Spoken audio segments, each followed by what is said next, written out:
Bon ben bonjour tout le monde, j'espère que ça va bien. Dans la vidéo d'aujourd'hui, je vais faire la suite de la section 4.2, que j'appelle la section 4.2b. C'est ça, fait que c'est juste la suite là, directe de ce qu'on avait commencé à faire dans la section 4.2, qui est une section quand même assez chargée. Donc, euh, donc, à la première partie de la section 4.2, on avait vu là, que bon, quand une particule chargée se déplace avec une certaine vitesse là, dans un champ magnétique qui est uniforme, un champ magnétique qui est constant, la particule allait ressentir une force magnétique qui allait avoir tendance à l'entraîner dans une trajectoire circulaire. Et pas n'importe quelle trajectoire circulaire, là, une trajectoire circulaire dont le module de la vitesse est constant, donc on appelle un MCU. Okay. Et pour un MCU, bon, on sait que par exemple la somme des forces dans l'axe centripète, la somme des forces dans l'axe R' égale à mv carré sur R, et ça nous avait permis d'écrire l'équation quand la seule force qui agit sur l'axe centripète, c'est la force magnétique. Ça nous permettait d'écrire une équation qui nous permettait de calculer, de faire le lien en fait là, entre le rayon de la trajectoire, la masse de la particule, le module de la vitesse de la particule, la charge de la particule et le module du champ magnétique dans lequel la particule se trouve. Okay.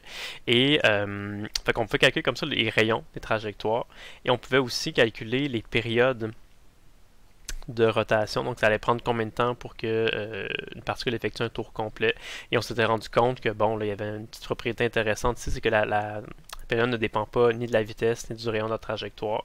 Et c'est ce qui faisait en sorte que bon, ça permettait le fonctionnement des cyclotrons. Okay. Fait que les cyclotrons, c'est une des machines là, que je vous avais présentées dans la première partie de la section 4.2. Une machine qui est quand même cool, là, qui est le fun, qui permet d'accélérer des particules.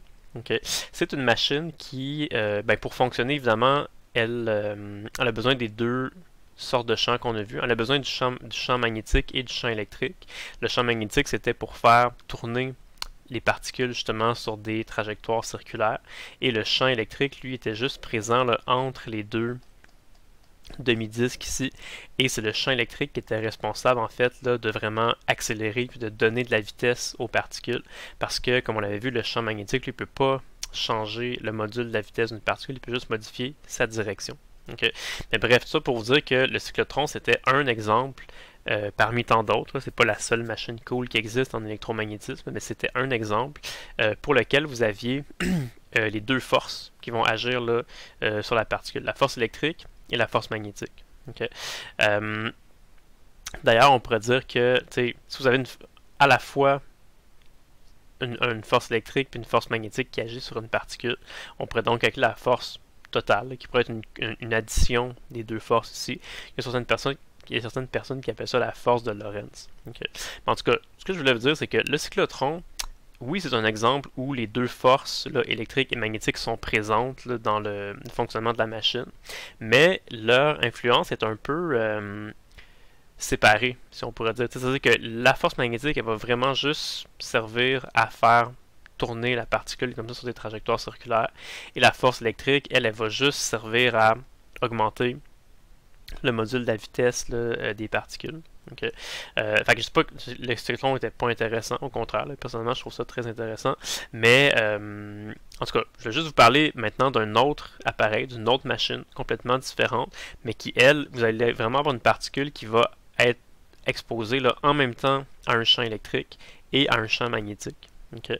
Fait qu'encore une fois, je dis pas que c'est la seule machine qui existe, là, qui fait appel aux deux sortes de champs, là, électrique et magnétique, mais c'est un bel exemple, un exemple là, assez facile à illustrer, un exemple pédagogique, là, où vous avez vraiment une particule qui va se déplacer dans un endroit, et vous voyez que la particule va se trouver dans un endroit de l'espace là, où il y a les deux champs en même temps. Il y a à la fois un champ électrique, qui est représenté par les petites lignes beige que vous avez ici, et à la fois un champ magnétique, qui est représenté par les petits symboles là, en violet que vous avez là. Okay. Donc cette machine-là que je vais vous parler maintenant, ça s'appelle un sélecteur de vitesse. Okay. À quoi ça ressemble dans la vraie vie un sélecteur de vitesse? Ben, généralement, ça va être une espèce d'espace qui est c'est comme si c'était une espèce de prisme qui était vide à l'intérieur. Okay. Qu'est-ce qu'on a dans cette espèce de prisme-là? Ben, c'est qu'on va avoir deux plaques qui vont être chargées, une positive et une négative. Donc ça va être un peu ça va être comme deux PPE finalement. Donc ça, c'est des plaques plans infiniformément chargés, mais les PPUC là sont chargés électriquement. Donc on a des charges électriques. En fait, la plaque du haut elle est chargée positivement. Donc on a plein de petits symboles là, positifs. La plaque du bas, elle est chargée négativement. Donc là, on parle vraiment de phénomènes électriques. Okay? Des objets qui sont chargés électriquement, ça va faire des champs électriques. Fait que vous avez un champ électrique là, qui est représenté par les lignes, beige comme ça là, qui descendent. Les lignes de champ électrique sont émises par la plaque positive et sont absorbées par la plaque négative. Okay? Fait que vous avez un champ électrique qui pointe vers le bas. Et aussi, il y a un champ magnétique qui est créé. Ça peut être créé de différentes façons. Ça peut être créé par des aimants, ça peut être créé par des électroaimants, ça peut être créé par des solénoïdes, ça peut être créé par différentes façons. Mais on s'arrange pour qu'il y ait un champ magnétique qui soit qui sorte ou qui rentre de l'écran, mais c'est un champ magnétique qui va être dans une direction qui est perpendiculaire au champ électrique. Fait que vous voyez ici le champ électrique qui est, mettons, vertical, puis le champ magnétique, lui, ben, il est sortant ou entrant du plan du schéma. Okay. Puis la vitesse, elle va être horizontale dans un sélecteur de vitesse. Fait que, ils ne sont pas tout le temps orientés de cette manière-là dans l'espace, mais ce que vous allez avoir dans un sélecteur de vitesse, ça va toujours être que le vecteur vitesse, le vecteur champ électrique et le vecteur champ magnétique vont tous être à 90 degrés les uns des autres, perpendiculaires les uns par rapport aux autres. Okay. Voilà. Puis qu'est-ce que ça fait un sélecteur de vitesse? Ben, ça le dit un peu, ça va vous permettre de sélectionner la vitesse d'une particule. Donc, chaque sélecteur de vitesse va avoir certaines caractéristiques et va pouvoir laisser traverser juste des particules qui ont une certaine vitesse. Okay. C'est quoi la vitesse que les particules doivent avoir pour être capable de traverser correctement le sélecteur de vitesse? Ben, on va le voir tantôt, là, on va en arriver à la conclusion que c'est cette vitesse-là. Okay, donc ça dépend juste du champ magnétique, du champ électrique et du champ magnétique que vous allez avoir dans votre sélecteur de vitesse. Okay. Pour comprendre un petit peu comment ça va se passer, c'est que si vous avez une particule qui arrive ici là, à une certaine vitesse, quand elle va entrer dans le sélecteur de vitesse, donc le début du sélecteur de vitesse il est ici, là, quand la particule entre dans l'espace qui est entre les deux plaques. Et quand la particule, mettons, ressort du sélecteur de vitesse, c'est quand elle arrive ici, puis qu'elle va juste quitter l'espace qu'il y a entre les deux plaques. Mais pendant que la particule est dans le sélecteur de vitesse, elle ressent en même temps la force électrique et la force magnétique. Okay. Et ça, ce qui va arriver, c'est que si vous avez la particule qui a les bonnes caractéristiques, qui va à la bonne vitesse là, et tout, ce qui va arriver, c'est que pendant qu'elle va être en train de traverser le sélecteur de vitesse, elle va ressentir deux forces, une force électrique et une force magnétique. Mais si la force électrique qu'elle ressent et la force magnétique qu'elle ressent, si les deux forces sont exactement opposées, c'est-à-dire qu'ils ont le même module mais qui pointent dans deux directions contraires, ben elles vont s'annuler. Hein? La somme des forces va être égale à 0. Si vous avez deux forces, mettons de 100 newtons, une qui pointe vers le haut, une qui pointe vers le bas, la force résultante va être égale à 0. Fait que si la force résultante est égale à 0, c'est-à-dire que la particule ne va pas accélérer ni vers le haut, ni vers le bas, fait qu'elle ne sera pas déviée ni vers le haut, ni vers le bas. Et conclusion, elle va juste continuer sur sa trajectoire là, en ligne droite à vitesse constante. Donc elle va être capable de traverser sans problème le sélecteur de vitesse, puis elle va ressortir à l'autre extrémité. Okay.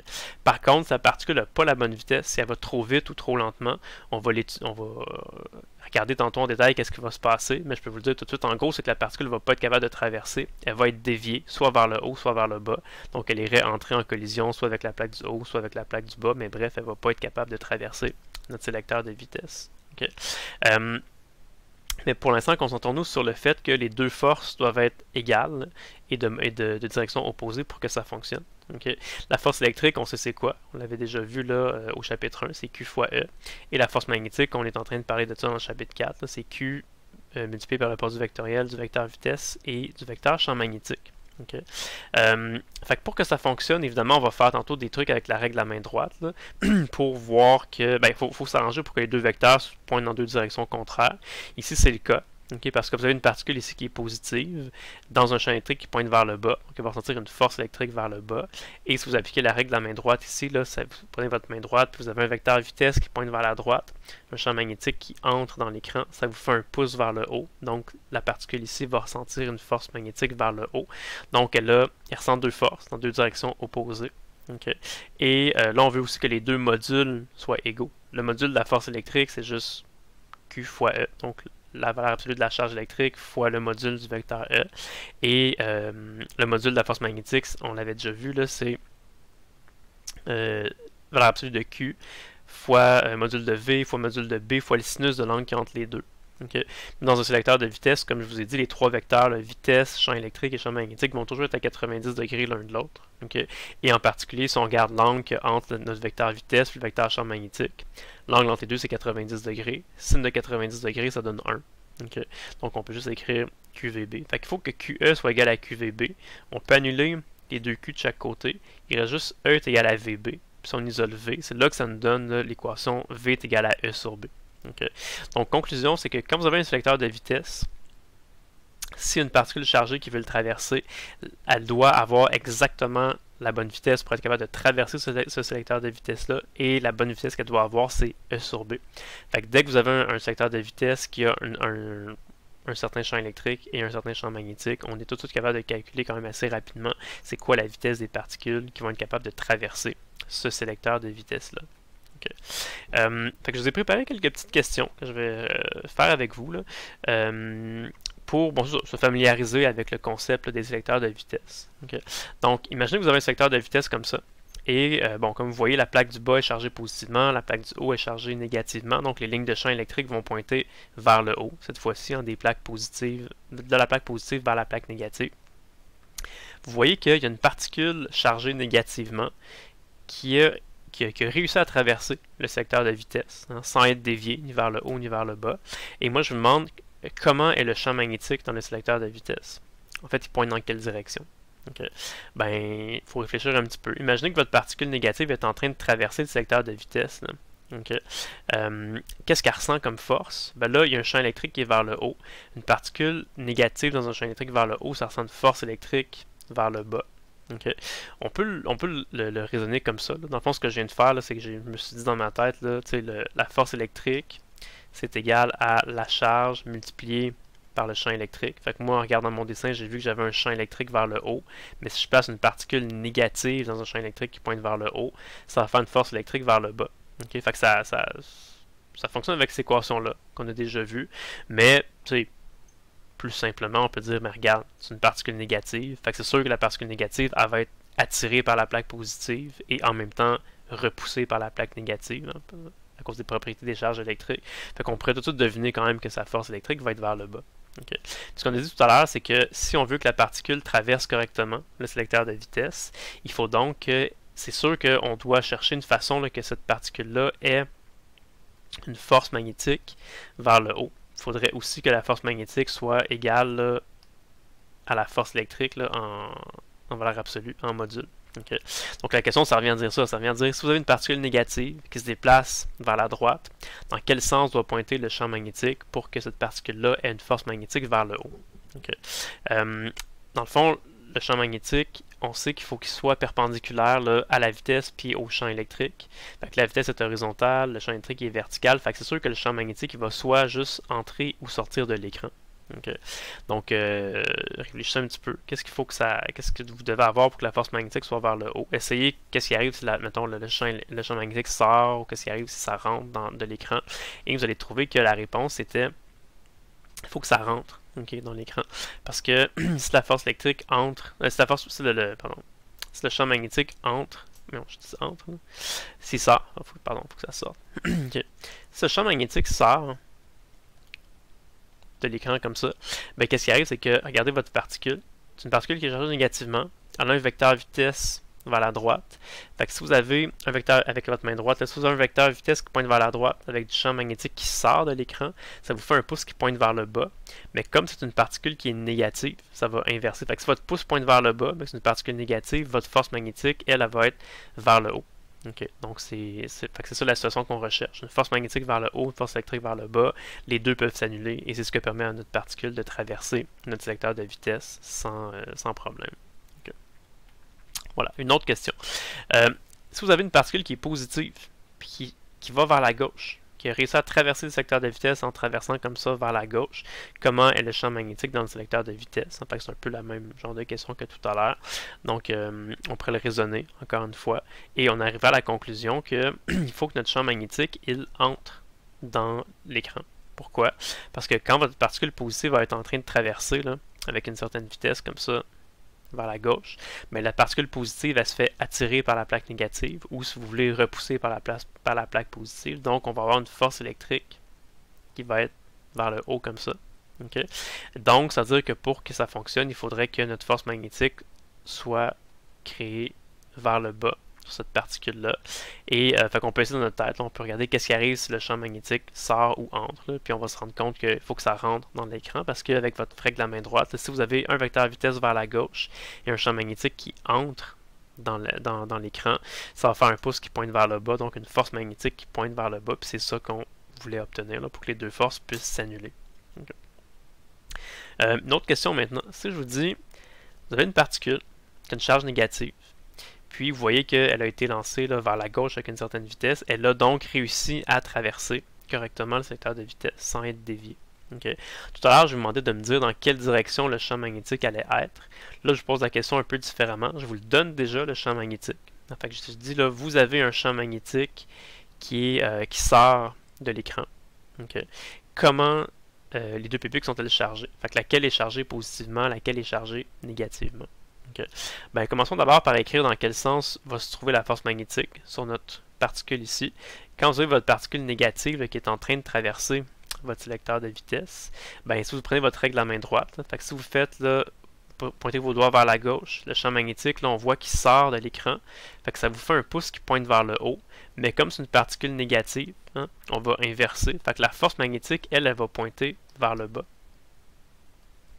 Donc, si votre force magnétique pointe vers le bas, pour que la particule traverse sans être déviée, vous recherchez donc la façon d'avoir une force électrique qui va pointer vers le haut. Fait que comment on pourrait avoir une force électrique qui va pointer vers le haut? Ben, nécessairement, c'est-à-dire que la plaque du haut va être chargée positivement. Hein, et la plaque du bas va être chargée négativement. Donc l'électron, ben pas l'électron, mais en tout cas la particule négative va se faire attirer par la plaque du haut et repousser par la plaque du bas. Donc la bonne réponse c'était ça ici, c'est qu'il faut que la plaque du haut soit chargée positivement et la plaque du bas chargée négativement. Okay. Une autre question. Là je vous demande, là cette fois-ci je vous donne les deux. Fait que je vous donne le champ électrique, je vous dis tout de suite qui pointe vers le bas. Je vous montre les plaques sont placées comment. Je vous donne tout de suite le champ magnétique, je vous le dis là, qui entre dans l'écran. Okay. Là, je vous dis, dans ce secteur de vitesse-là, on a lancé une particule vers la droite à une certaine vitesse, mais je ne vous dis pas la charge de la particule. Puis je vous la demande, je sais quoi la charge de la particule. Okay. Bon, bien sûr, quand je vous demande c'est quoi la charge de la particule, ce que je veux dire, c'est que je veux que vous me dites, est-ce qu'elle est-elle positive ou est-elle négative? Okay.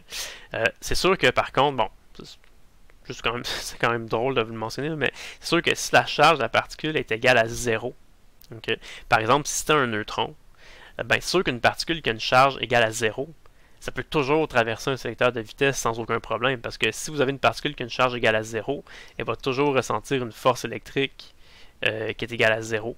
Elle va toujours ressentir une force magnétique qui est égale à 0, hein, parce que la force électrique, c'est égal à Q fois... un petit peu, là. La force électrique, c'est égal à Q fois E. Donc, si la charge est 0, ben, la force électrique va être égale à 0. Puis si la charge Q est égale à 0, la force magnétique aussi va être égale à 0. Fait que, tu sais, comme la réponse un peu niaiseuse, c'est que si la particule a une charge égale à 0, c'est sûr qu'elle va être capable de traverser sans être déviée parce qu'elle ne ressentira ni de force électrique ni de force magnétique. Fait que, tu sais, oui, là, je suis d'accord qu'une particule de charge 0 va être capable de traverser. Okay. Mais moi, dans le fond, si je vous demandais, est-ce que cette particule-là, elle est positive ou négative? Okay. C'est sûr que si la particule est positive ou négative, ça peut changer le signe, là, ben, ça va changer la direction des forces électriques et magnétiques. Okay. Fait que laquelle vous pensez que ça va être? Ben, la réponse, c'est que ça peut être n'importe laquelle. Ça peut être soit une particule positive ou une particule négative. Vous allez voir si ça fonctionne. Hein. Mettons qu'on suppose que c'est une particule positive. On dit là, c'est une particule positive qui se dirigeait comme ça là, vers la droite avec un certain vecteur vitesse. Donc, particule positive ici. Regardons là, pour cette particule positive-là, premièrement, c'est qu'elle va elle va ressentir une force électrique vers le bas, hein, est attirée par la plaque négative. Puis si on fait notre main droite, là, on va voir que le vecteur vitesse vers la droite, avec un champ magnétique qui entre dans l'écran, ça fait un pouce vers le haut. Donc, une force magnétique vers le haut. Okay. Fait qu'on voit justement que force magnétique et force électrique sont inversées. Donc une particule positive pourrait traverser le secteur de vitesse si elle va à la bonne vitesse. Okay. Mais une particule négative aussi, ça qui est un peu étrange, c'est que si vous avez une particule négative qui est lancée vers la droite avec une certaine vitesse initiale. Mais là, qu'est-ce qui va arriver? C'est que la particule négative, elle ne sera pas attirée force électrique vers le bas, elle va être repoussée par la plaque négative, elle va plutôt être attirée par la plaque positive vers le haut. Fait qu'elle va ressentir une force électrique vers le haut. Okay. C'est sûr, si on a changé le signe de la charge, on a changé le signe de la force électrique, hein, parce que la force électrique, c'est égal à Q fois E. Donc ici, notre champ électrique pointe vers le bas. Fait que la particule positive va ressentir une force électrique vers le bas, dans le même sens que le champ électrique. Et la particule négative, elle a ressenti une force électrique vers le haut, donc dans le sens contraire des lignes de champ. Okay. Et pour la force magnétique, ben aussi ça va inverser le sens, parce que la force magnétique, là, si vous prenez encore votre main droite et vous faites là, V croix B, donc vitesse qui pointe vers la droite, champ magnétique qui entre dans l'écran, ça fait un pouce qui pointe vers le haut, mais comme c'est une particule qui est négative, ça va inverser le sens de votre force magnétique. Fait que votre pouce va pointer vers le haut quand vous faites V croix B, mais la force magnétique, elle va être inversée, elle va pointer vers le bas. Okay. Donc la particule pourrait traverser aussi, là, si elle va à la bonne vitesse, parce qu'elle va avoir les deux forces qui sont inversées. Okay? La conclusion, c'est que quand on a changé le signe de la charge électrique, ça l'a juste dans le fond, ça a comme inversé le sens de la force électrique, mais en même temps, ça a inversé le sens de la force magnétique, parce que les deux, là, la force magnétique et la force électrique, dépendent chacune de la charge électrique. Fait que si on change la charge, on change le sens de ces deux forces-là en même temps. Et si on change le sens des deux forces en même temps, ben c'est encore possible que les deux puissent s'annuler. La différence, c'est que ce ne seront pas les mêmes forces. Okay? Quand c'est la particule positive, par exemple, qui a traversé, ben, la particule positive, elle avait une force magnétique vers le haut, une force électrique vers le bas. Puis quand c'est la particule négative qui a traversé, elle va avoir une force électrique vers le haut, une force magnétique vers le bas. Fait que vous voyez, les deux forces sont juste inversées là, par rapport à laquelle qui est en haut, laquelle qui est en bas. Mais c'est ça. Fait que elle peut quand même réussir à traverser la particule, qu'elle soit positive ou négative. Okay. Fait que ça qui est cool, le sélecteur de vitesse, c'est que quand vous avez un sélecteur de vitesse, que la fameuse vitesse qu'on a calculée tout à l'heure, le V est égal à E sur B, c'est vraiment la vitesse à laquelle les particules chargées peuvent traverser ce sélecteur de vitesse-là, indépendamment de leur charge. Fait que c'est même pas important de savoir la particule, elle va-t-elle être positive, elle va-t-elle être négative. Le sélecteur de vitesse, ça ne sélectionne pas des charges électriques. Hein. Ça ne s'appelle pas un sélecteur de vitesse pour rien. Un sélecteur de vitesse, qu'est-ce que ça fait? C'est que ça sélectionne une vitesse. Okay? Ça vous renseigne sur quelle vitesse de particules peuvent traverser votre sélecteur de vitesse. Que vos particules soient chargées positivement ou négativement, c'est comme pas important. Dès qu'ils vont à cette vitesse-là, ils vont pouvoir traverser le sélecteur de vitesse. Okay? C'est ça qui est intéressant. Fait que ça, on n'arrête pas de dire depuis tout à l'heure que pour que la particule puisse traverser, elle doit aller exactement à cette vitesse-là, vitesse qui est égale à E sur B. Mais qu'est-ce qui arrive si la particule ne va pas à cette vitesse-là? Si elle va plus vite ou si elle va plus lentement, qu'est-ce qui va arriver? Ben, on va dire, ben, elle ne va pas réussir à traverser le secteur de vitesse. Ok, d'accord, mais pourquoi plus précisément? Qu'est-ce qui va y arriver? Ben, on peut le déduire.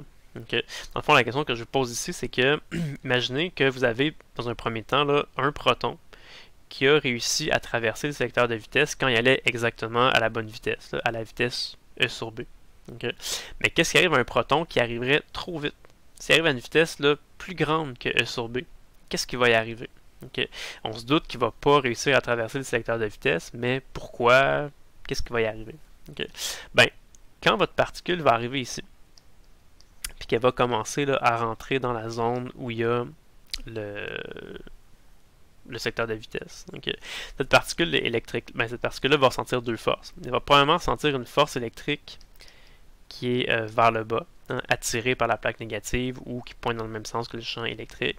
Et si vous faites la règle de la main droite, là, vecteur vitesse vers la droite, champ magnétique qui entre dans l'écran, ça fait un pouce vers le haut, donc une force magnétique vers le haut. Okay. Fait que, si la particule va à la bonne vitesse, quand la particule va à la bonne vitesse, ça fait en sorte que les deux modules là, de votre force électrique et de votre force magnétique sont les mêmes. Donc quand la particule va à la bonne vitesse, ces deux modules-là sont égaux et c'est ce qui permet à la particule de traverser en ligne droite sans être déviée. Okay. Par contre, si vous allez plus vite que ça, qu'est-ce qui va arriver? Ben, la vitesse, là, ça influence uniquement le module de la force magnétique. Ça n'influence pas le module de la force électrique, parce que l'équation de la force électrique est beaucoup plus simple. La force électrique, ça dépend juste de la charge de la particule multipliée par le champ électrique. Okay. Fait que la particule, elle aille vite ou lentement, ou même qu'elle soit immobile, ça ne change rien pour la force électrique. Okay? Fait que peu importe à quelle vitesse votre particule va aller, la force électrique, elle ne changera pas. Okay? Par contre, si vous modifiez la vitesse à laquelle votre particule va se déplacer, là, ça va influencer votre force magnétique. Okay? Quand vous avez une vitesse qui est égale à E sur B, c'est ça qui permet d'atteindre l'équilibre parfait là, entre la force magnétique et la force électrique. Mais si vous allez plus rapidement que cette vitesse-là, la force électrique, elle ne changera pas, mais la force magnétique, elle va augmenter. Plus que la vitesse augmente, plus que la force magnétique augmente, on le voit dans l'équation ici. Fait que si vous allez trop vite, c'est votre force magnétique qui va augmenter, qui va devenir plus forte que la valeur qui permet d'être en équilibre avec la force électrique. Fait que si votre force magnétique est plus forte que la force électrique, qu'est-ce que ça va faire? Ça va faire que votre particule va ressentir une force résultante vers le haut, et si elle ressent une force résultante vers le haut, elle va donc ressentir une accélération vers le haut, et ça va lui faire une espèce de trajectoire parabolique, comme ça, là, que j'ai dessiné beaucoup mieux là, avec mon schéma ici, une espèce de trajectoire parabolique qui va donc la faire dévier de sa trajectoire, et en fait, elle irait là, éventuellement entrer en collision avec la plaque du haut. Fait que si votre particule arrive puis entre en collision avec la plaque du haut, ben, elle ne sera pas capable de poursuivre sa trajectoire en ligne droite là, à vitesse constante.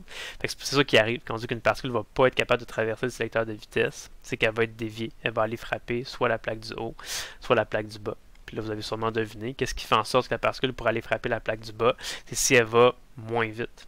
Okay? Encore une fois, je rappelle que on avait là, la force électrique qui était vers le bas, comme ça. Okay? Et la force magnétique qui pointait vers le haut. Si elle va à exactement V égale à E sur B, les deux forces sont exactement égales.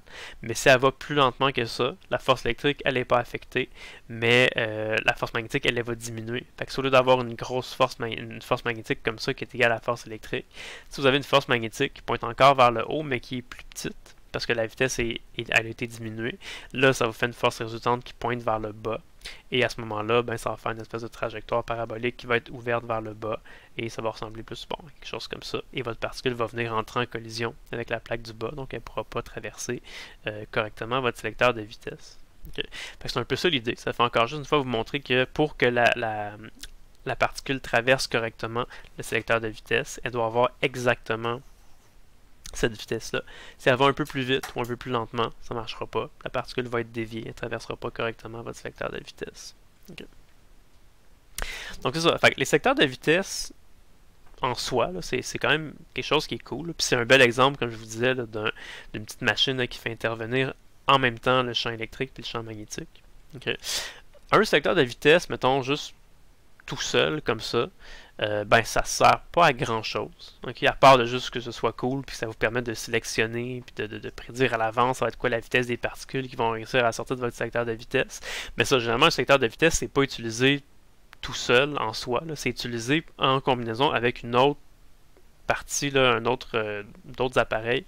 Et ça va juste, en fond, contribuer à un appareil qui est plus gros. Okay. Un exemple d'appareil comme ça, dans lesquels les sélecteurs de masse, un exemple d'appareil dans lesquels les sélecteurs de vitesse peuvent être utilisés, c'est des appareils qui s'appellent des spectromètres de masse. Okay. Il y a plusieurs modèles, si vous voulez, de spectromètres de masse. Il y en a des modèles comme celui que je vais vous parler maintenant qui utilisent des sélecteurs de vitesse. Mais il y a d'autres modèles de spectromètres de masse qui n'utilisent pas nécessairement de sélecteur de vitesse. Okay? Fait qu'il y a plusieurs modèles qui existent. On commençons par lui avec le sélecteur de vitesse, puisqu'on vient de parler du sélecteur de vitesse. Donc ça, c'est la situation 4, okay, que je vais lire avec vous. Donc on dit qu'à la sortie d'un sélecteur de vitesse, que vous voyez ici, donc si vous avez votre sélecteur de vitesse, et on dit là, que le champ électrique dans le sélecteur de vitesse c'est 500 newtons par coulomb, le champ magnétique dans le sélecteur de vitesse c'est 0.002 Tesla. Donc, à la sortie de ce secteur de vitesse-là, il y a des atomes de carbone 12 et de carbone 14 ionisés une fois qui pénètrent dans une région ici là, où règne un champ magnétique uniforme de 0.04 Tesla. Donc, vous avez comme deux sortes d'atomes, deux sortes de particules qui traversent votre secteur de vitesse. Vous avez des atomes de carbone 12 ionisés une fois et des atomes de carbone 14 ionisés une fois. Okay. Fait que si vous vous rappelez un petit peu de vos cours de chimie, c'est quoi la différence entre un carbone 12 et un carbone 14? Ben, le carbone 14, il y a deux neutrons de plus que le carbone 12 dans son noyau. On appelle ça un isotope. Okay. Là, les deux atomes sont chacun ionisés une fois. Quand vous êtes en chimie, là, quand vous avez un atome qui est ionisé une fois, c'est un atome pour lequel on a extrait ou arraché un électron. Et si on a arraché un électron, un atome, ben, il va donc avoir une charge de plus 1. Il va être chargé positivement. Okay. Et c'est ça. Quand il sort du secteur de vitesse, il rentre dans une région où il y a un champ magnétique de 0,04 Tesla. Et qu'est-ce que ça fait une particule chargée qui se déplace avec une certaine vitesse dans une zone où il y a un champ magnétique constant? Ça la fait faire des cercles. Ça fait des mouvements circulaires uniformes, comme on avait vu au début de la section 4.2. Donc là, ce qui va arriver, c'est que les particules, quand elles vont arriver ici, elles vont faire des demi-cercles. Okay. Le rayon des demi-cercles, le rayon des cercles, on avait vu ça au début de la section 4.2, c'est égal à ça ici. Là, ce qui arrive, c'est que comme les deux particules sont différentes, qui n'ont pas la même masse, ben, ils vont avoir des rayons de cercle qui vont être légèrement différents. Donc, c'est-à-dire que les atomes de carbone 12 et de carbone 14 feraient des cercles de rayons différents et donc ne viendraient pas frapper exactement le même endroit de l'écran. Il y a un type d'atome qui viendrait frapper, par exemple, ici, et un autre type d'atome qui viendrait frapper à cet endroit-là. Okay. Fait que l'idée d'un secteur d'un spectromètre de masse, c'est un peu ça, c'est d'avoir comme un échantillon là, qui arrive à l'entrée de notre machine, puis ça va avoir comme travail, là, comme job, si vous voulez, de séparer les différents types d'atomes. Okay. Donc là, s'il y a des atomes de carbone 12 et de carbone 14 qui rentrent dans votre appareil, ben, en utilisant ce spectromètre de masse-là, vous êtes capable de séparer les atomes de carbone 12 et de carbone 14 parce qu'ils ne vont pas venir frapper notre écran au même endroit. Et ça, ensuite de ça, ça peut être récolté, analysé, puis en tout cas, je vous en parlerai un petit peu tout à l'heure, mais le principe de base, c'est ça. Okay. C'est ça. Donc, si on souhaite, là, comme exercice, déterminer c'est quoi la distance qu'il y a entre les deux points d'impact, les deux types d'ions sur la. Fait que c'est la distance D qu'on cherche. Okay. Donc, ça a l'air d'être peut-être un peu compliqué comme problème. Okay. Mais finalement, si vous allez voir, c'est relativement simple. Parce que ici, là, on nous donne un secteur de vitesse. On nous donne ses caractéristiques. Donc, on se regarde de calculer à quelle vitesse les particules vont sortir de notre secteur de vitesse. Que ce soit des atomes de carbone 12 ou de carbone 14.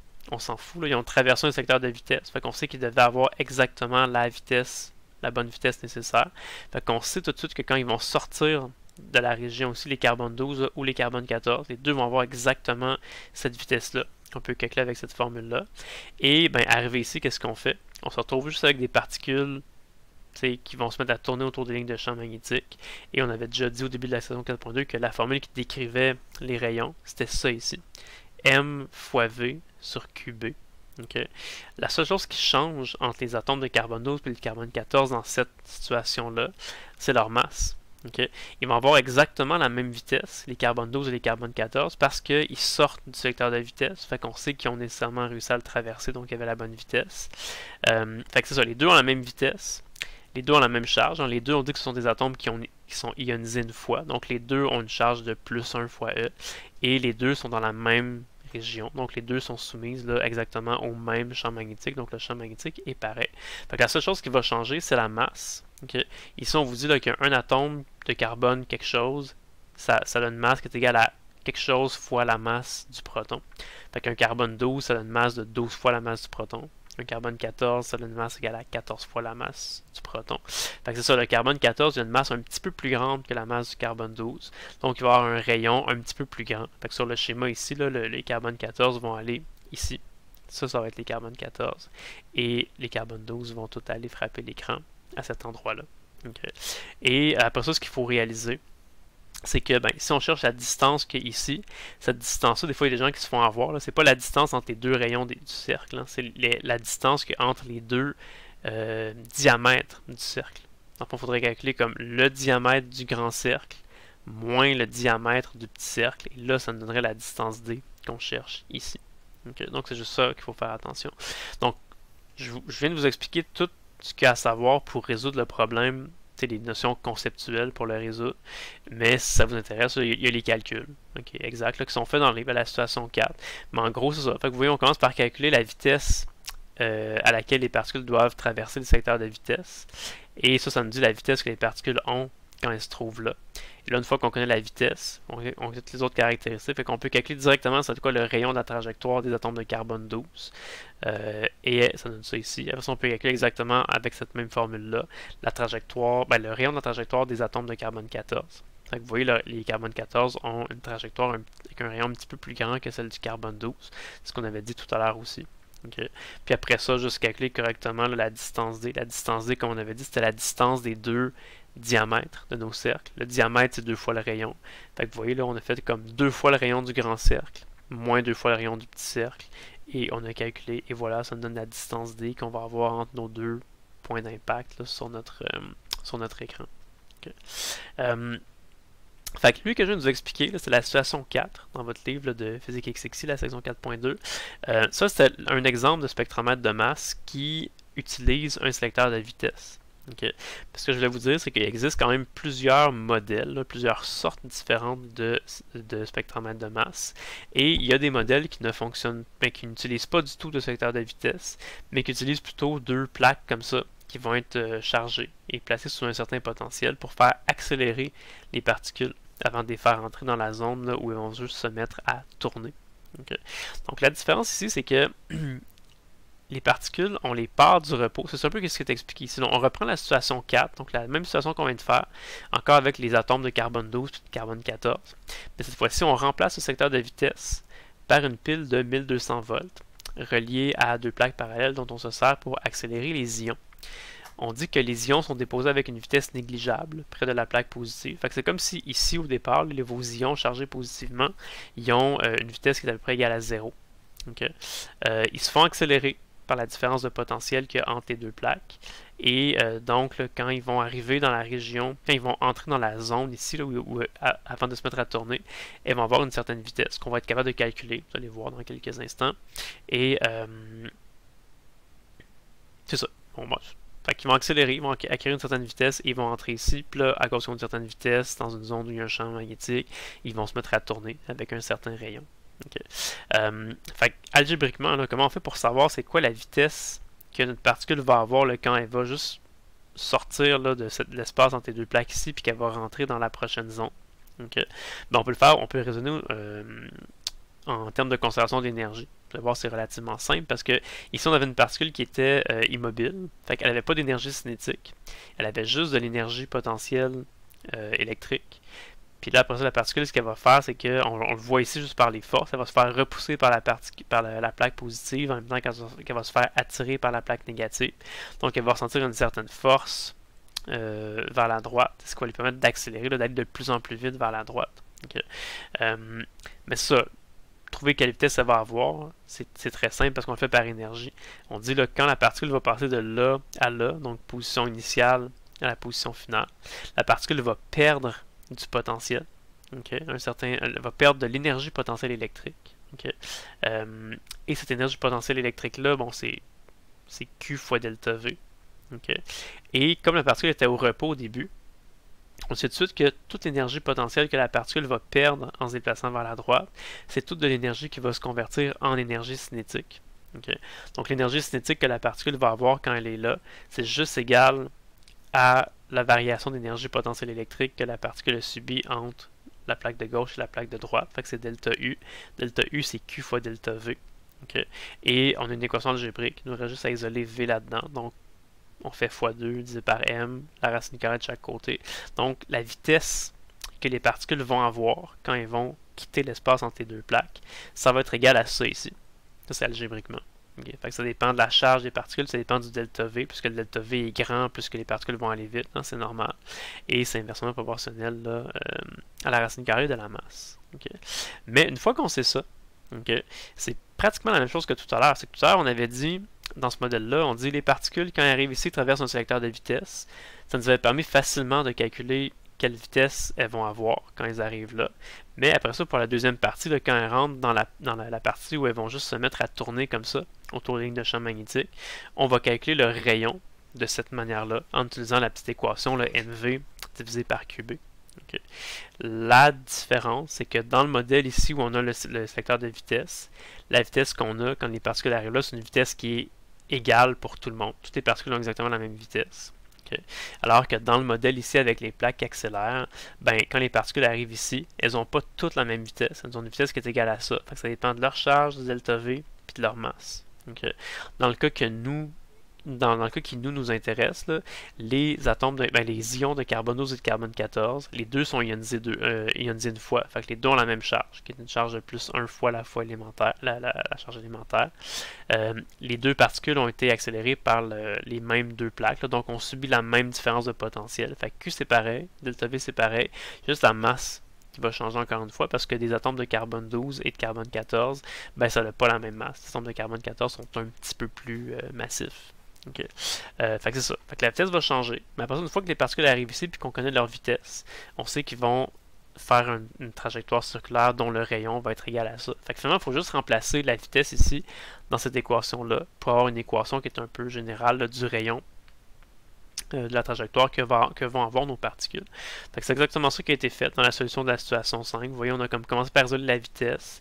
Après, on dit que le rayon, c'est mv sur qb. La vitesse, on l'a remplacé justement par ça ici. Fait que ça fait le m sur qb fois cette affaire-là ici, racine de 2q delta v sur m. Okay. Si on fait un petit peu de simplification, okay, dans le fond, vous avez m exposant 1 ici, puis vous avez dans le fond, vous avez m sur racine de m.